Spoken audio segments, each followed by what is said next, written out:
ಮಾನ್ಯ ರಾಜ್ಯಪಾಲರು ಪದವಿಯ ಅಧಿಕಾರವಾದ ಹಾಗೂ ಗೋಪ್ಯತಾ ಪ್ರಮಾಣ ವಚನ ಬೋಧನೆ ಮಾಡುತ್ತಾರೆ.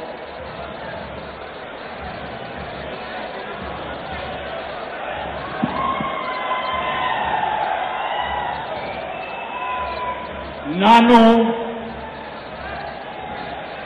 ಎಸ್ ಯಡಿಯೂರಪ್ಪ ಎಂಬ ಹೆಸರಿನ ನಾನು ಕಾನೂನಿನ ಮೂಲಕ ಸ್ಥಾಪಿತವಾದ ಭಾರತದ ಸಂವಿಧಾನದ ವಿಷಯದಲ್ಲಿ ನಿಜವಾದ ಶ್ರದ್ಧೆ ಮತ್ತು ನಿಷ್ಠೆಯನ್ನು ಹೊಂದಿರುತ್ತೇನೆಂದು ನಾನು ಭಾರತದ ಸಾರ್ವಭೌಮತ್ವವನ್ನು ಮತ್ತು ಅಖಂಡತೆಯನ್ನು ಎತ್ತಿ ಹಿಡಿಯುತ್ತೇನೆಂದು ಮತ್ತು ಕರ್ನಾಟಕ ರಾಜ್ಯದ ಮುಖ್ಯಮಂತ್ರಿಯಾಗಿ ನನ್ನ ಕರ್ತವ್ಯಗಳನ್ನು ಶ್ರದ್ಧಾಪೂರ್ವಕವಾಗಿ ಮತ್ತು ಅಂತಃಕರಣಪೂರ್ವಕವಾಗಿ ನಿರ್ವಹಿಸುತ್ತೇನೆಂದು ಭಯ ಅಥವಾ ಪಕ್ಷಪಾತವಿಲ್ಲದೆ ರಾಗದ್ವೇಷವಿಲ್ಲದೆ ಎಲ್ಲ ಬಗೆಯ ಜನರಿಗೆ ಸಂವಿಧಾನಕ್ಕೆ ಮತ್ತು ಕಾನೂನಿಗೆ ಅನುಸಾರವಾಗಿ ನ್ಯಾಯವಾದನೆ ಮಾಡುತ್ತೇನೆಂದು ದೇವರ ಹೆಸರಿನಲ್ಲಿ ಮತ್ತು ರೈತರ ಹೆಸರಿನಲ್ಲಿ ಪ್ರಮಾಣ ಮಾಡುತ್ತೇನೆ.